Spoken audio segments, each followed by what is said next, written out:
It's a great pleasure to introduce our speaker tonight, Duane. Thank you, Michael. My name's Duane. I'm a recovered drug addict. Right. And big meeting. You know, it seems like there's going around the room and introducing ourselves. There was quite a few people who introduced themselves as recovered drug addicts and recovered alcoholics, and that means you've probably found some freedom from the same thing as what I found some freedom from. You know, I'm going to talk about relapse quite a bit, because that's my story. You know, if it's not your story and you came to a meeting and you haven't used since, you know what, fair play. You know, brilliant. But for me, that's not what happened to me. You know, I spent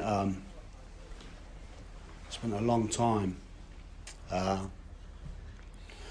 initially fighting outside of these rooms, baffled and confused and swearing off and determined that I was never ever going to use again.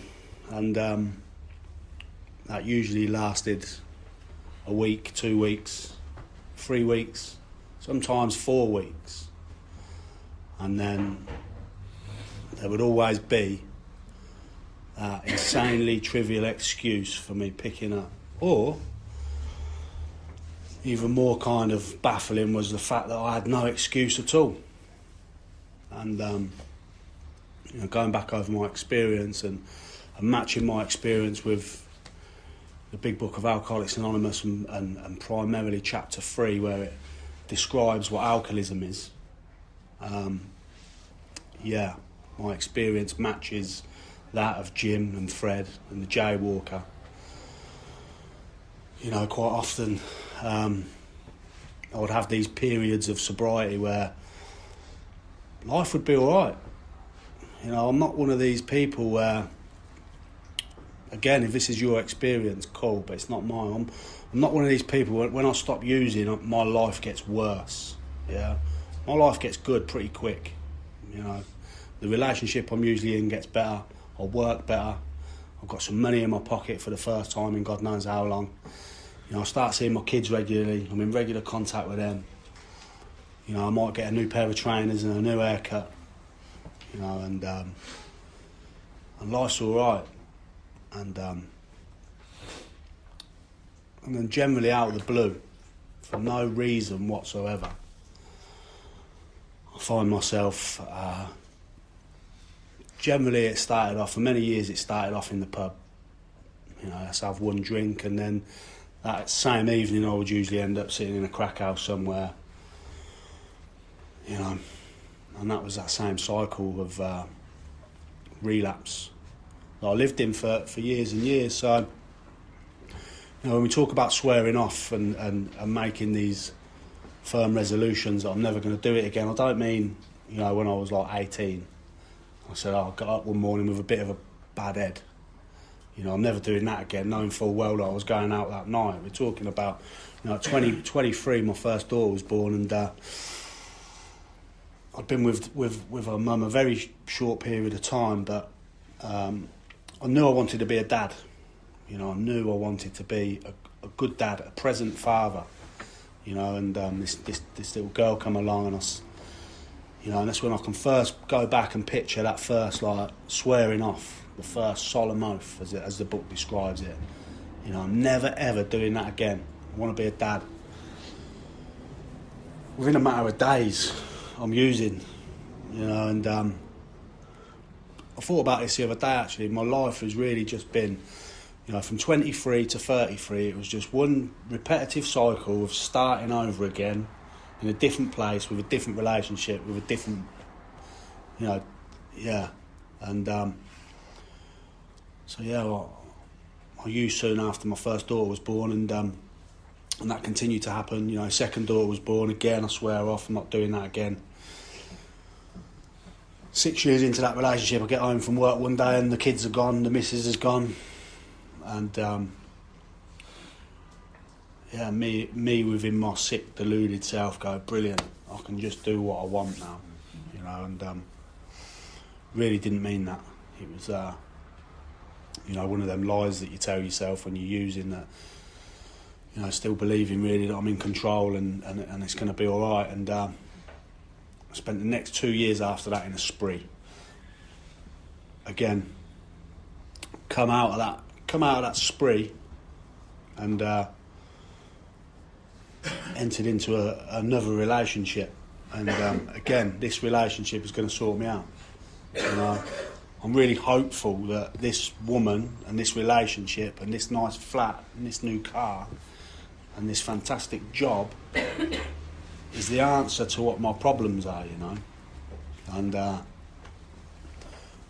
halfway through that relationship, I'm relapsing consistently. I'm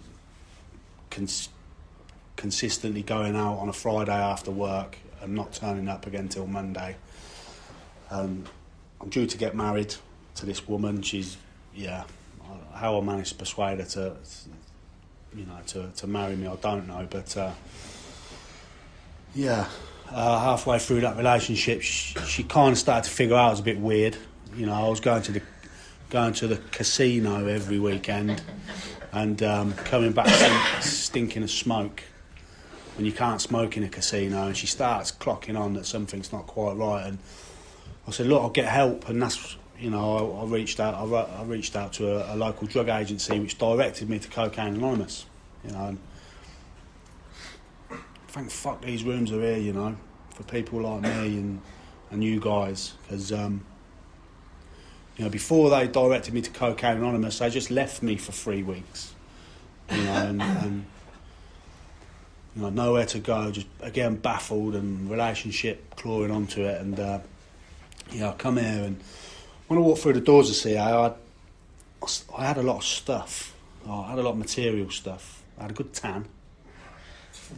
I had some Ralph Lauren, suede loafers, brand new car. I did, and I thought I was in control.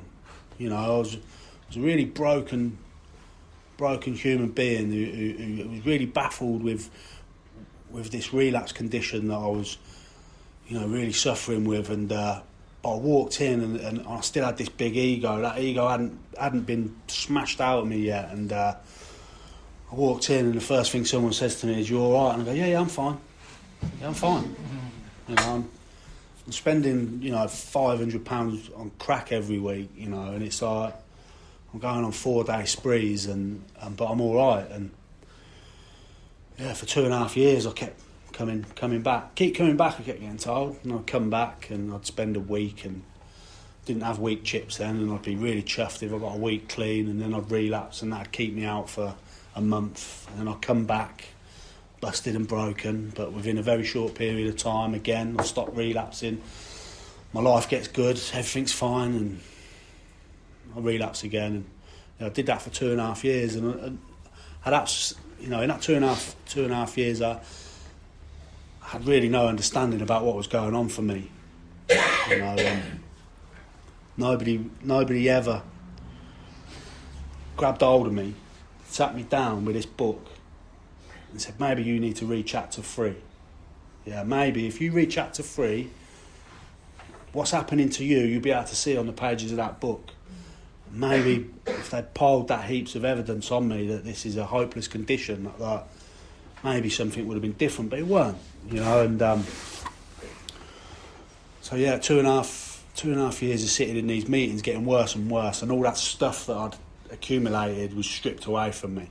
The job when I got married, I twisted on my wedding night, stepped over my new wife in the honeymoon suite after stealing all the money out of the post box from our lovely visitors and guests.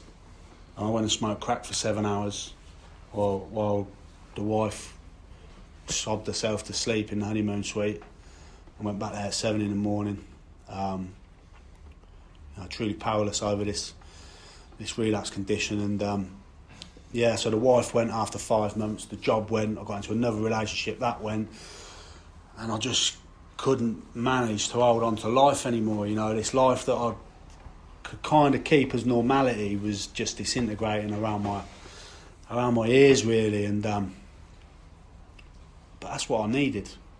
I'm a stubborn fuck.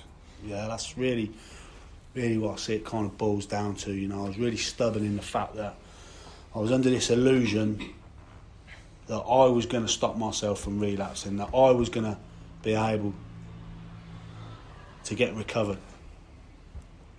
And what I understand now is there's nothing I can do about it. There's nothing. You know, don't try and stop myself relapsing today. You know, the fact that I've stopped relapsing is a byproduct of me taking the steps and getting in a position to help others. And so yeah, 2.5 years, everything's gone. I'm in a flat that I've been evicted from once, but I've managed with a loophole to get reinstated into this flat, and they're coming again. I'm sitting in the corner of this little flat, holding onto a crack pipe. You know, I've not had any crack for a couple of days, and I've just got this pipe. I'm suffering psychosis, and I had an experience that I cannot explain with words.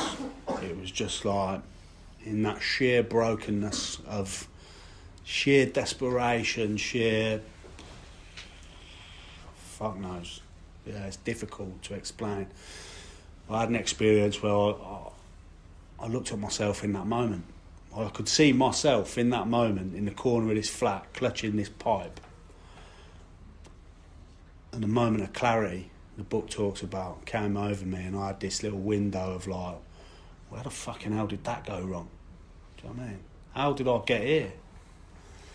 And I was fortunate enough to be on a little WhatsApp group, a little CA WhatsApp group, and I just reached out on there, please help me, simple. And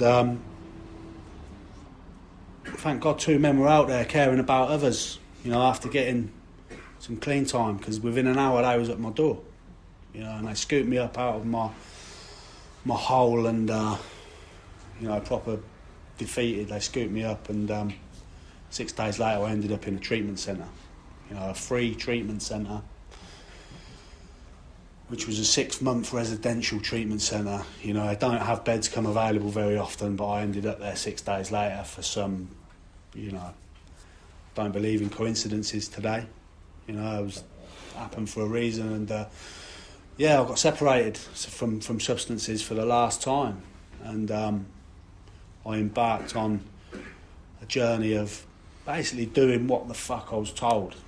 Yeah, not trying to run the show, not trying to put my slant on it, not trying to manipulate the programme or anybody else to suit me. You know, I manipulated myself to suit the programme.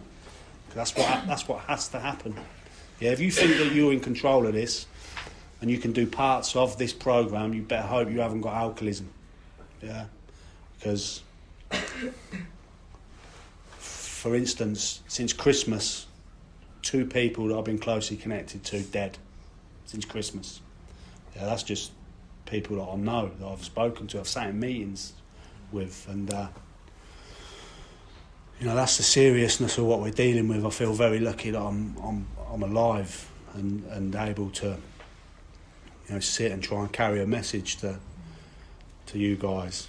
And yeah, so I was embarked on this journey in this treatment centre, and yeah, it's a beautiful place, but you know, everything that we kind of talk about in here, I learn from sitting down with other men.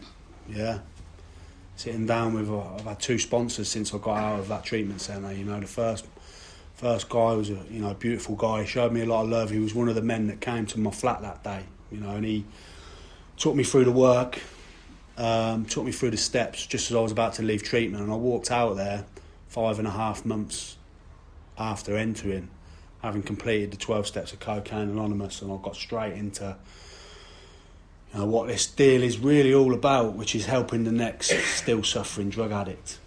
And yeah, I learned a lot from that guy, and that kind of, as what sometimes happened, we grew in different directions, and that was cool, and I was unsponsored for a little while. You know, dangerous stuff, man. I was asking guys to do stuff that I weren't doing, you know. Proper illusion of being in control there, and then a guy walked into my life, man, and it was like, see, I think you can tell people that are recovered. They don't even have to say a word. Yeah, they carry themselves a bit different, you know. And this guy walked into my life, man, and he spoke about this book with clarity and himself, and I thought, fucking hell, I want what that guy's got, you know. And when I finally did sit down with him, and went through the big book, and really when we started getting into the nuts and bolts of chapter 3, there was a lot of stuff that I didn't understand. You know, I was 18 months clean and sober.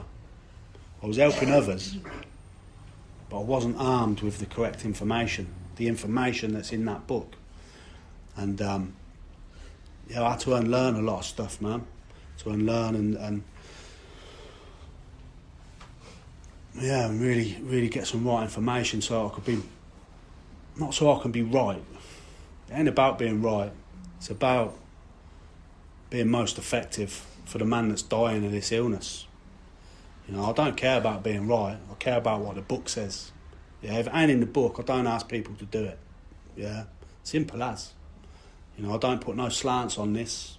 Yeah, if you've been in a treatment centre, you've been doing stuff that the treatment centre said, fair play to you. You know, I was in a treatment centre too, and I did some of that stuff. But today, everything we do is all about what is the book directing us to do. Yeah, let's not mess about with this stuff, because people are dying out there every day. You know, and so yeah, what's life like today? You know, 2.5 years clean. It's got absolutely nothing. It's got absolutely nothing to do with me. I cannot take any credit for that.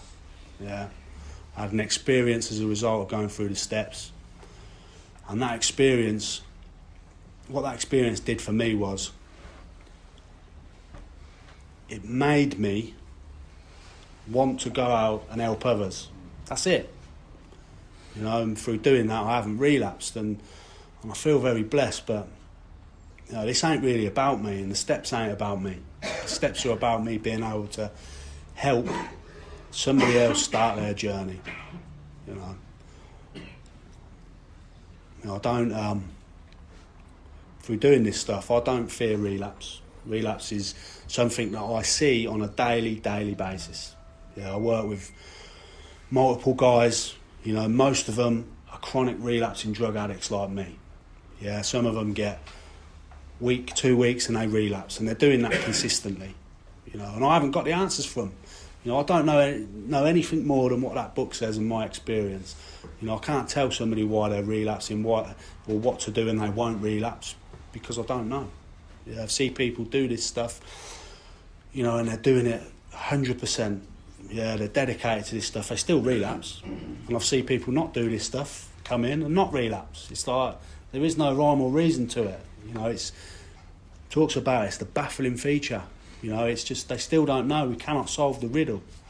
And so, yeah, I work with a lot of guys that relapse, and I'm constantly talking to people that are in that same position, you know, that have been where I've been, and that are in that cycle of addiction, and you know, in all that tragedy and that, you know, call it pain or whatever, you know, watching these people that are suffering, there's 1 or 2 people that stick around. There's 1 or 2 people where this stuff, you know, going through them steps, they have this experience, and then they get dedicated to helping others, and then they go out and sponsor someone, and it's like, yeah, you know, that's the trick. There is nothing else.